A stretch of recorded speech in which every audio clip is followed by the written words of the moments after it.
老妈哥哥到我们家里以后啊，两个都有的。因为啥？他街上都不习惯，待不下去了。他因为啥？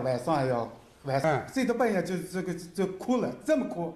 有没有问他过因为什么事情哭啊？半夜里我起来问他的啊，问他你为什么哭啊？他说不知道，我还不知。那么我老婆说你要么不行吗？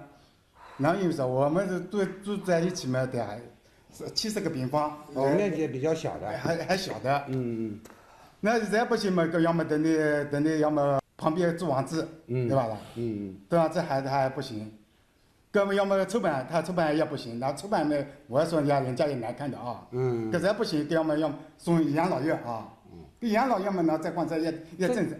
这个情况有没有跟哥哥来商量过，跟他说过吗？没有，这个没有。这个你不对了，怎么哥哥嘛商量就到养老院这种事情，你能做主吗？这个是不能做主的啊。哥哥是应该比你大。